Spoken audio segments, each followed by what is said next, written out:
Welcome to Star Trek Day. Today is one of the many days of Star Trek. Every day ends with a Y. Is Star Trek Day. Anyway, this is Serialized Warp Factor Series 3. If I did my previous two videos and posted them before that, they were Star Trek Series 2. We have, in this particular one, this is not a figure I would have ever paid money for, but it came 4 figures, probably for like under $20. If I can get it for $5 a figure, I figure it's worth it. Now this is, clearly there's some dirt in this one. I don't know where this person stored it, but I got this weird feeling of sitting in a basement forever. The Galactic Gear is a coffee pot. That doesn't sound very galactic. Handbag, a typewriter. That's not very galactic either, so I'm guessing this is a human on Earth. Coffee mug and Star Trek action base. And her name is Edith Keeler, and if I'm guessing correctly, and if I'm remembering correctly, wasn't this the girl from Dynasty? She ended up on Dynasty. All right, from this particular series, we got 4 figures and her. So I guess they, like the last one, they had all 6 of them, including the one that was in the package. Starfleet Academy, Star Trek Cadet Data. I think I've had these before. And I think there was also a, what was the number one's name? Thomas Riker? No, William Riker. There was a William Riker figure in that series, I think. Star Trek Starfleet Academy Cadet Beverly Howard Crusher. All right. Star Trek. Wouldn't she not be Crusher, though, if she was not married at that point? I don't know. Starfleet Academy Cadet Deanna Troi.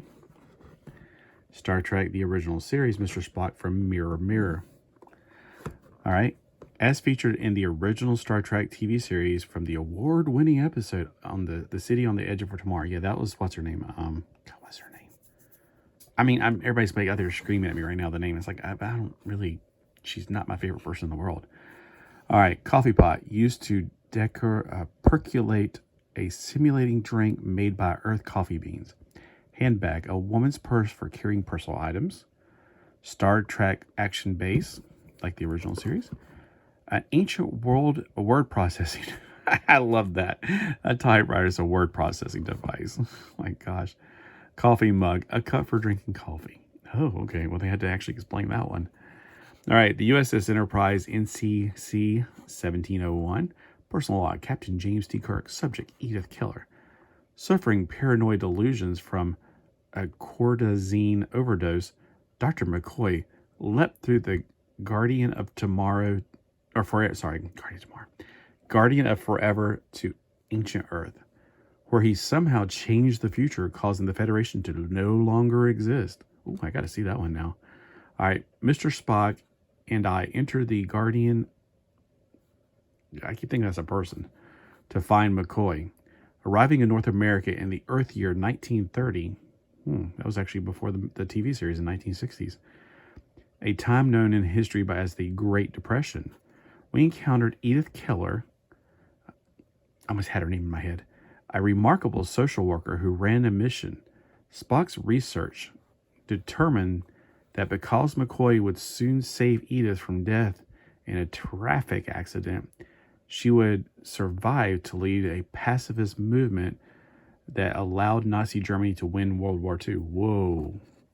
Man, talk about the butterfly effect. Although I fell in love with Edith, and who wouldn't? She does have pretty eyes. To save the lives of millions, I stopped McCoy from rescuing her. The Guardian returned us to the present with our timeline restored. Further information, not on file. Contact Federation Archives, Memory Alpha. All right, so this is assortment 65100, just like the other ones. But this one is 65114.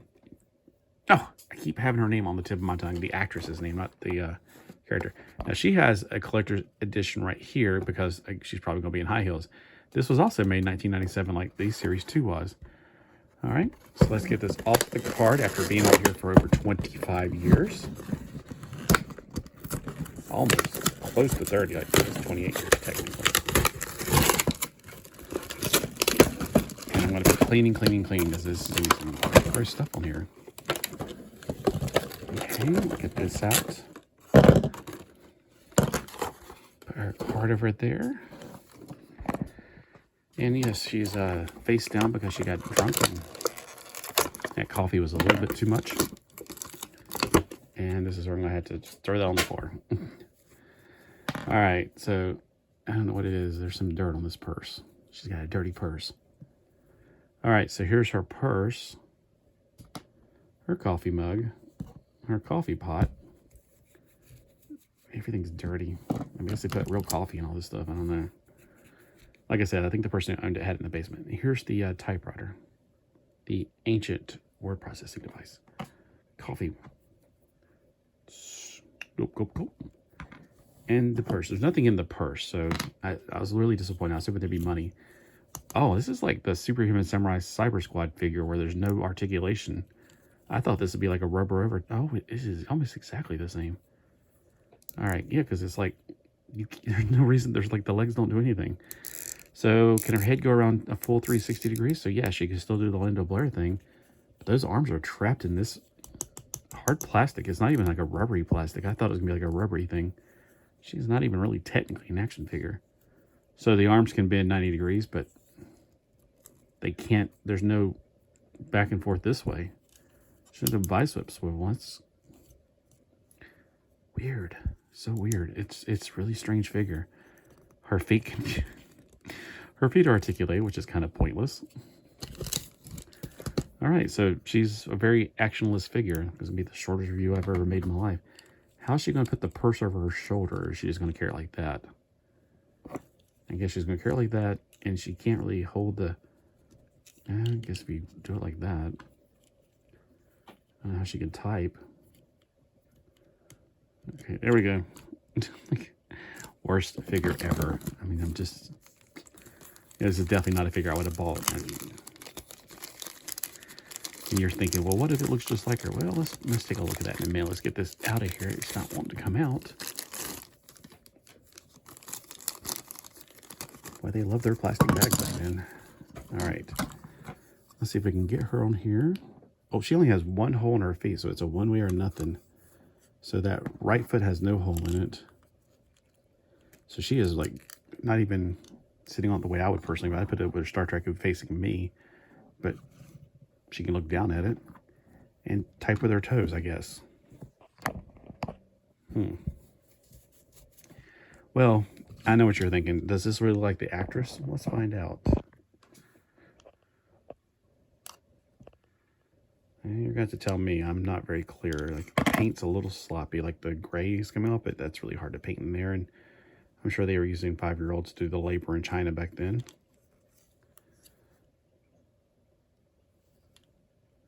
So, Joan Crawford, is that her name? Oh, it's going to come to me eventually. Joan Crawford, somebody else. All right, let's see what this is, because this is not the little scratch-off game. Collect a universe of Star Trek toys. Well, I think I had a universe. Oh, I do have this, or I had this. I hope I still have it. I think I did not get rid of my ships. I had the the Klingon Datog knife. I did not have this. I don't really care for that. Yes, I had some of these, especially this one. I hated how they were fixed positioned. All right, so we got Series 2, Series 3, and then we have the 9-inch ones. They really missed the boat on the 9-inch ones. I wish they had said, hey, Migo, can we borrow your bodies and make the 8? Like, that's what they should have done. They should have went with like exactly like Migo for those 9-inch figures. But they completely dropped the ball there, in my personal opinion. And then they tried to do 6-inch scale. Screw 6-inch. I hate 6-inch. All right. Oh, we got the Strike Force. This is a little tiny little what are the little girl figures called? Polly Pocket. There's like the Polly Pockets. I do like these. I had some of these. I still have some of these. The Klingon Bird of Prey. I could have an army of those. That'd be cool.